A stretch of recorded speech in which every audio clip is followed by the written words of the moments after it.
Welcome back to Carneades.org. Today we're going to be continuing with our series, Dumbfounding Definitions, Dizzying Distinctions, and Diabolical Doctrines, a series sorting through some of the jargon of philosophy. In this video we're going to be looking at the difference between equity and equality. Now, the debate around equity and equality may seem fairly recent, but it actually dates all the way back to Aristotle. Aristotle distinguished between two kinds of equality, what he called proportional equality and numerical equality. Numerical equality is the claim that all people should be treated the same, get the same amount of a good, get the same protections under the law, etc. Proportional equality means treating all people in equal proportion to what they have or what they need. Numerical equality maps onto our modern notion of kind of equality while our modern notion of equity is going to be a type of proportional equality. Because proportional equality could be fulfilled when we're giving people that have more, and people that have less.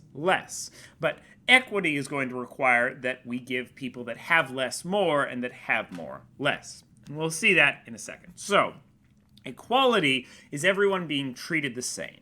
Well, equity means that they are treated proportional to their need. Those that need more are given more, and those that need less are given less. By these definitions, an equal society gives everyone the same prices, services, standing before the law, while an equitable society gives more to those which need more and less to those which need less.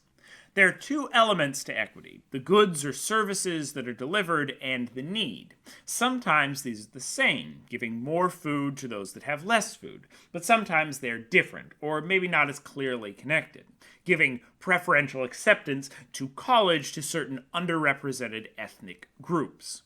While a particular person that gets admitted to college may not have any less college education than someone else that's getting admitted in, we might say that what is lacking is the ethnic group of them as a whole has fewer people enrolled in college, and so we're trying to be equitable in terms of the whole society, not necessarily in terms of that individual choice between two people.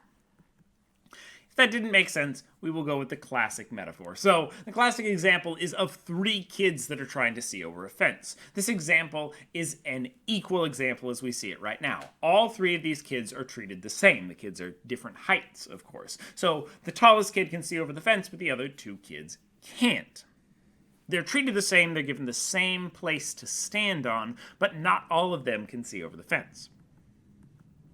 This situation is neither equal nor equitable, even though more kids can now see over the fence.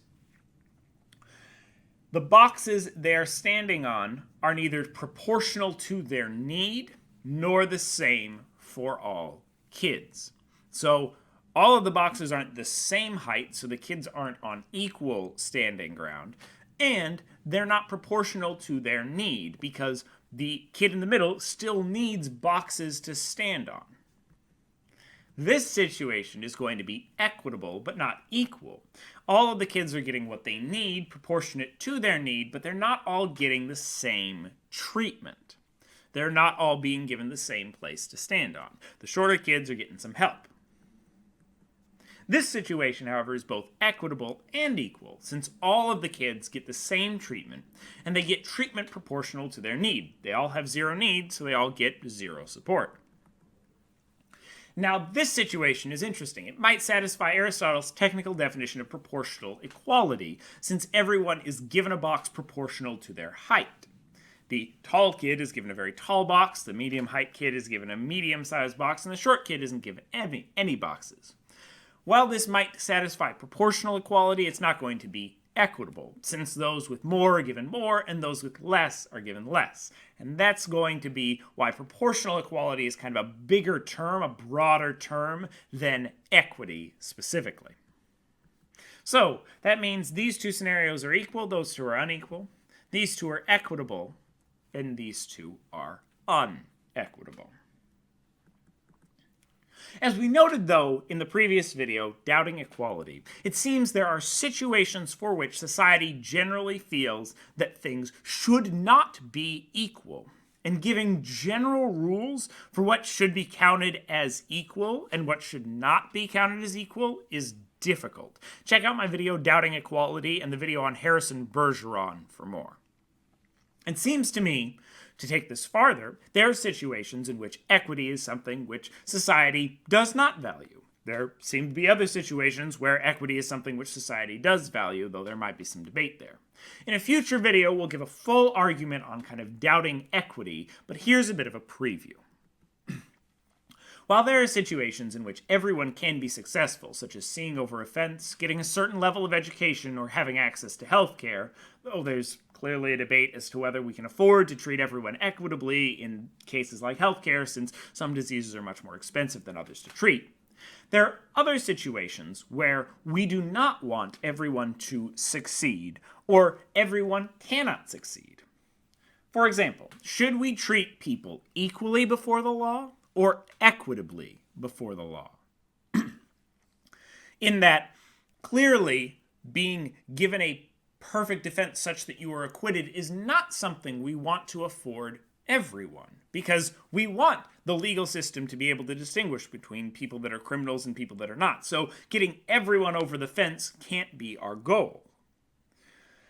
But there also seems to be inequalities in how people are able to get better lawyers, but does that mean we should change our justice system to reflect that? Should someone with the money to hire a better lawyer have a higher burden to prove they are not guilty? Should someone that is poor be given a lighter sentence just because of their poverty? If my father was wrongly convicted of a crime and jailed, does that mean that I should have a get-out-of-jail-free card to be equitable within my family for the amount of justice that has been dispensed?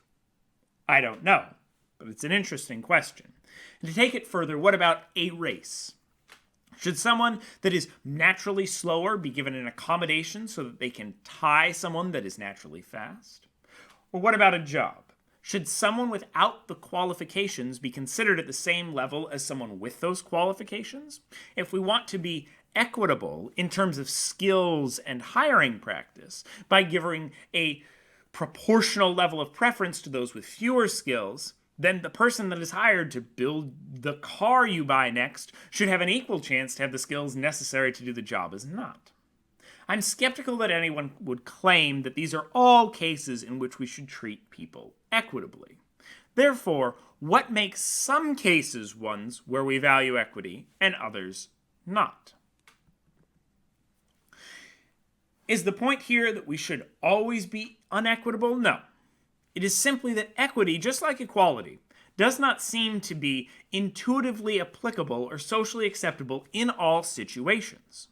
Which means we need some way to distinguish between what we want to treat equitably, what we want to treat equally, and what we want to treat neither equitably nor equally. How you answer this question and how you parse this distinction is going to determine where you lie on a lot of important current political and moral questions around how we dispense out justice, how cops act when they pull someone over, how we decide who gets into college or who gets a job. These are important questions in society, and the reason that they're so difficult to figure out or to decide is because we don't have an answer to this question. We don't have a general rule for which we can understand in these situations we should work equitably, in these situations we should work equally, and in these situations we should work neither equally nor equitably. What do you think? What situations should be equitable? What situations should be equal? Are there situations for each of them? In all situations, should we treat people equitably?